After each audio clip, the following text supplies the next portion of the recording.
Svizzera, eh? Ma sì, dai, vi parlo della Svizzera.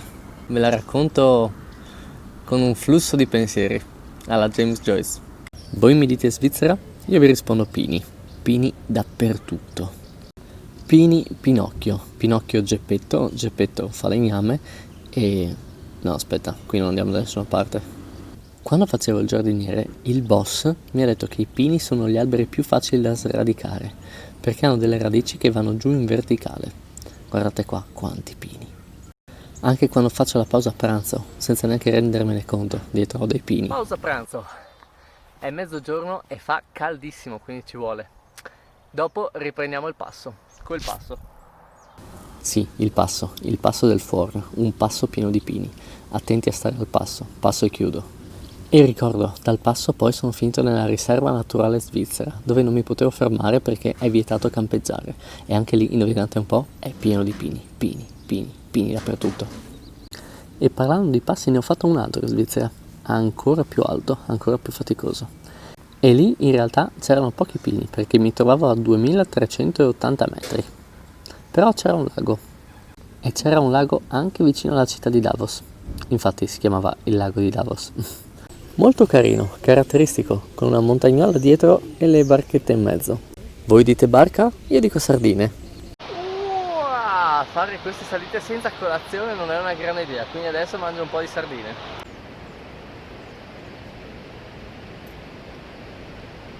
Sardine? Sgombri sogliole, stocco, stambecco, scettro, sette. Sono ancora sconvolto dal prezzo del pane che ho comprato ieri. Io l'ho preso così velocemente senza neanche fare troppo caso al prezzo. Ho detto, boh, una baguette. 7,65. Sono pazzi questi sudtirolesi. E si ritorna di nuovo ai pini. Perché ci sono pini. Dappertutto. Le case sono fatte di pini, i ponti sono fatti di pini, tutto, i pini sono fatti di pini.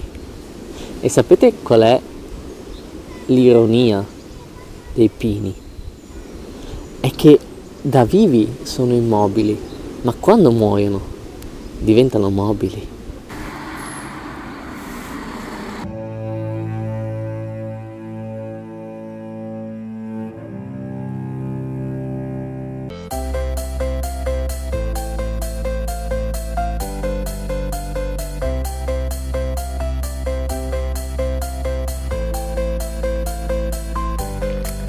Svizzera.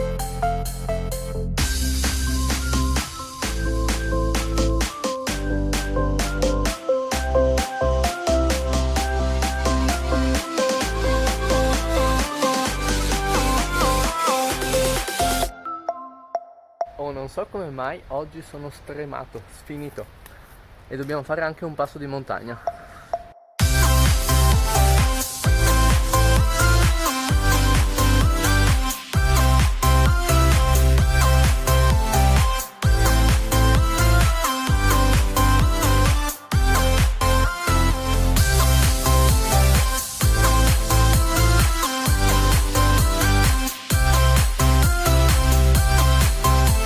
Pausa pranzo.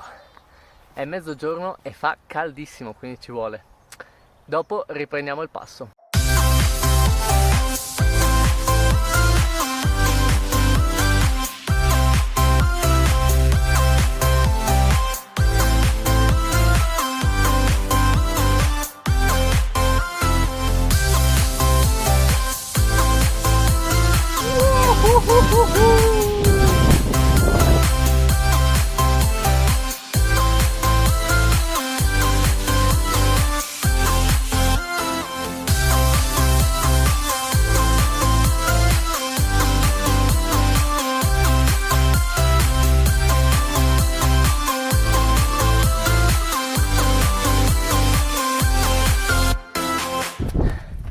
E si torna su, porca miseria.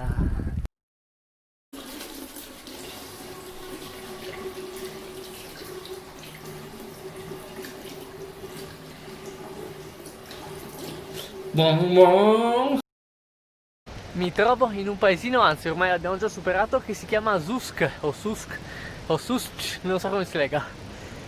Comunque adesso c'è un passo che raggiunge i 2500 metri di altitudine e sono le 6 di pomeriggio, però sono carico come un treno, quasi quasi lo inizio. Ebbene sì, ho deciso di farlo, o almeno di provare. Cosa può andare male? Al massimo metto una lucina e andiamo avanti di notte, no? In fondo abbiamo già fatto un passo di notte. È bellissimo che tutte le macchine che passano mi fanno un cenno o un saluto, come a dire che capiscono lo sforzo e mi motivano. E niente, ero tutto intenzionato a finire il passo, anche perché sono già in alto e sono solo le 7, ma ho visto questo posto e non potevo non fermarmi.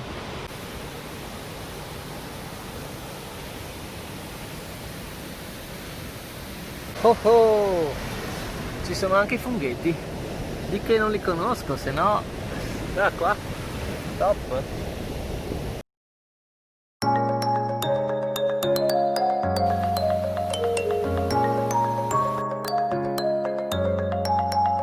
Buongiorno!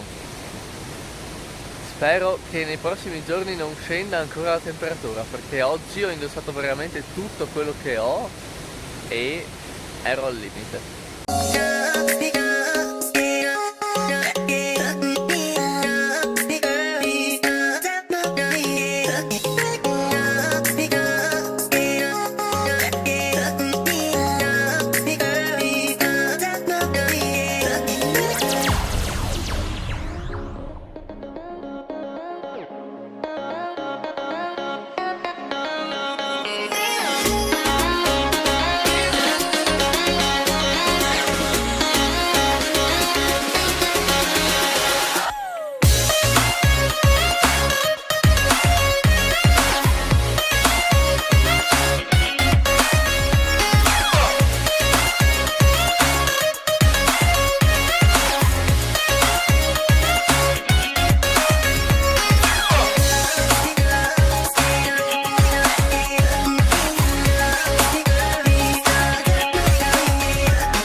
55 km e siamo in Liechtenstein, eh?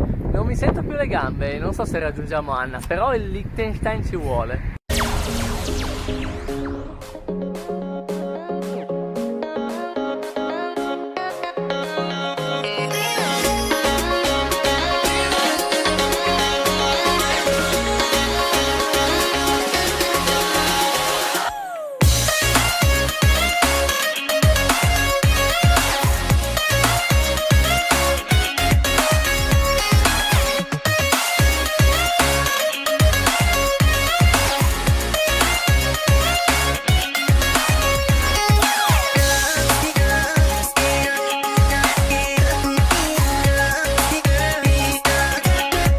Incredibile, non sono neanche le 5 del pomeriggio e siamo quasi in Liechtenstein. Alla fine quel passo di 2380 metri ne è valsa proprio la pena, perché poi sono stati tutti chilometri in discesa.